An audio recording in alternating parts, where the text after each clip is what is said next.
All right, so the NFL and the city of New Orleans have came to the conclusion that Kendrick Lamar is going to be the halftime Super Bowl performer this year in the 2025 Super Bowl, whatever number, blah, blah, blah. But, yeah, he's hosting the damn halftime show.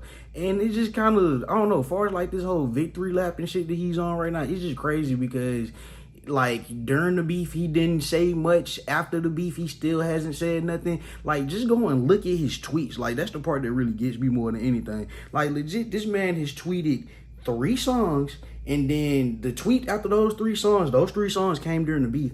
It's the damn Super Bowl announcement. While Drake, on the other hand, Drake is kind of, while he's dropped 14 songs. I like some of the songs, but as far as like the general consensus and shit, they're not hitting. They're not hitting. Yes, this was a diss. He, first of all, he told that nigga ain't no more round twos. Drake been tweeting about round twos for the longest. Then you get the damn Super Bowl show. Going back to the song First Person Shooter, this is legit the ultimate fucking response to that. Big as the what? Big as the what, nigga? Yes, and I'm performing at it. So the thing is, we don't know how long this shit was in the works for, how long they had been planning this, but I don't know, I kind of feel like if this beef doesn't happen, I don't know if they really call Kendrick Lamar or whatever. Like, I'm looking at the whole Drake shit and I'm just like, bruh, this man was sitting in this hole, chilling, not bothering nobody, and you kept dissing. You should have been talking shit. Now you've inadvertently given this man all the fucking, like, all the clout at this point. And I did feel like most people at first, I was just kind of like, damn, so we just gonna forget about Lil Wayne and shit? And yeah, bro, I kind of do feel like Lil Wayne should be part of this in some way, shape, or form. And I feel like he will be. He's just not going to be the headline person. Not to mention, like, when it just comes to Lil Wayne and live performances, Lil Wayne ain't the best live performer. We're talking about the Super Bowl. We're talking about the Super Bowl halftime show. Think about the people they done had in the past. Like, shit, recent memory. We had Rihanna. We had Bruno Mars. We had Beyonce several times.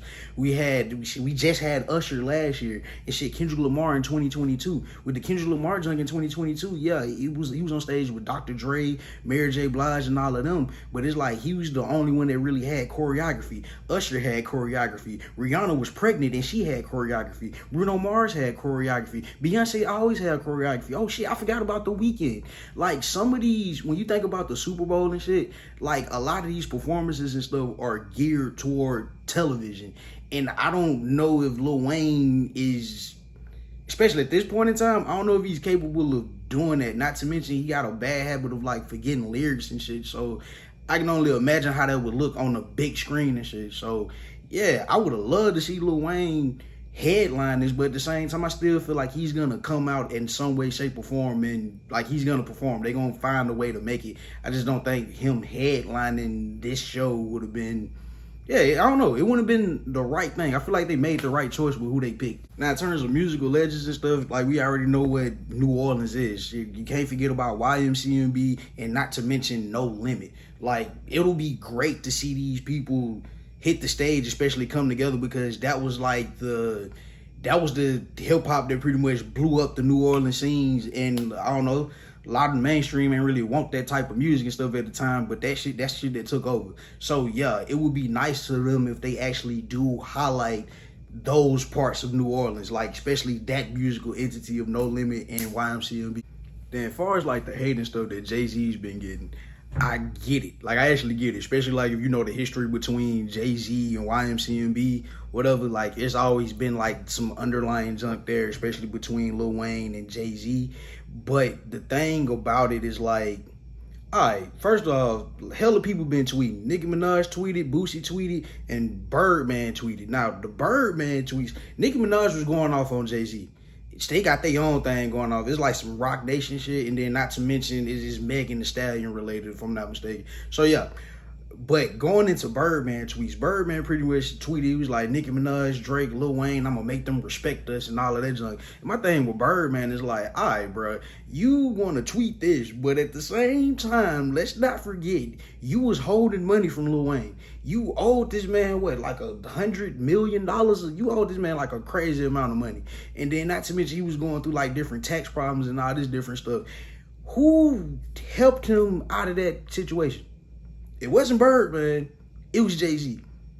So that's why I'm kind of like, for people to just be like, oh, like Jay-Z just be hating on Lil Wayne and something, like, nah. It ain't just Jay-Z. And then not to mention the city of New Orleans had to put the ceiling stamp on who's gonna do the halftime performance. So it's like, like Jay-Z even gave them a list of people and New Orleans chose Kendrick Lamar. Like I understand the hate and stuff that Jay-Z get, but then at the same time, I don't think it's not all him. It's not all him. It's not. So overall, I'm cool with the decision they had Kendrick as the halftime performer, headliner, or whatever. Hopefully, he do bring out people that's from the city or whatever, to show that love and shit. But yeah, this victory lap is crazy. Like the Grammys is literally a month before this, so I'm pretty sure Not Like Us is gonna win Song of the Year. Then you finna come and perform this shit on national TV, bro. Like I don't, bro. I know Drake is somewhere fucking punching a wall or some shit, or in a fucking fetal position in a cold shower or something. Like bro, this is crazy, bro. But that's what happens when you poke the bear.